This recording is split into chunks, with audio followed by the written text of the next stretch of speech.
जय श्रीमन नारायण।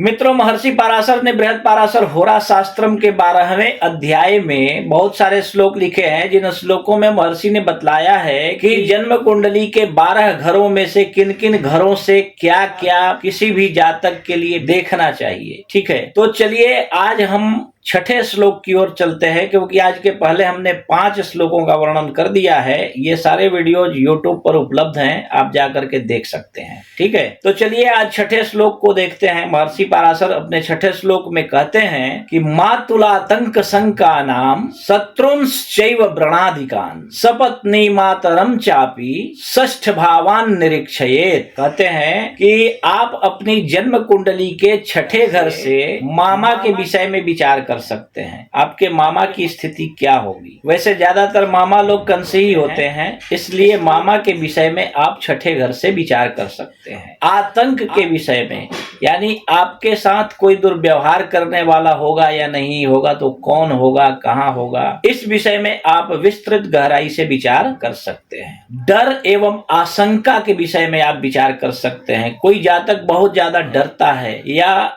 हर किसी के ऊपर शंका करता है, तो वो कैसा होगा, कितना तक डरेगा, कितना तक शंकालु होगा, इस विषय में आप विचार कर सकते हैं। छठे घर से आप एक्सीडेंट वगैरह के विषय में भी विचार कर सकते हैं। कितना उसको चोट लगेगा, कब कब लगेगा, किन ग्रहों की दशाओं में लगेगा, इस विषय को आप जान सकते हैं। अगर किसी स्त्री की कुंडली है तो उसके सौत के विषय में अथवा उसके पति के अनैतिक संबंधों के विषय में और उसकी सास के विषय में विचार कर सकते हैं कि उसकी सास के साथ कैसे संबंध रहेंगे अथवा उसकी सास कैसी मिलेगी। ठीक है, तो इस प्रकार इन सारे विषयों के ऊपर आप विचार कर सकते हैं छठे घर से। ठीक है, जन्म कुंडली का जो छठा घर होता है वो एक तरह से बहुत ही प्रभावी होता है।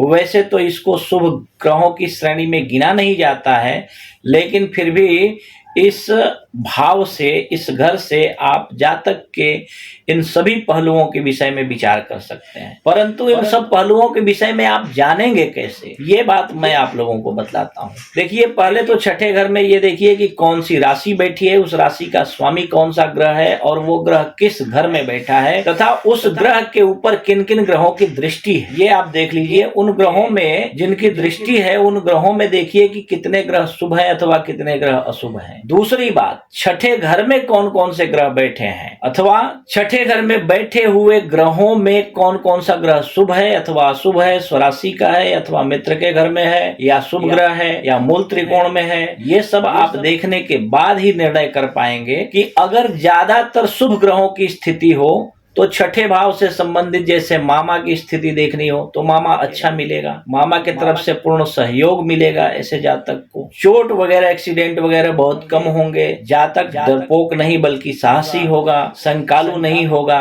उदारवादी होगा। इस प्रकार से आप विचार कर सकते हैं। अगर शुभ ग्रहों की स्थिति है तो निश्चित रूप से इसके दुष्परिणाम आपको देखने को मिलेंगे। परंतु शुभ ग्रहों की स्थिति ज्यादा हो तो इन सब चीजों में वो जातक अच्छा होगा, उसको शुभ फल ही प्राप्त होंगे।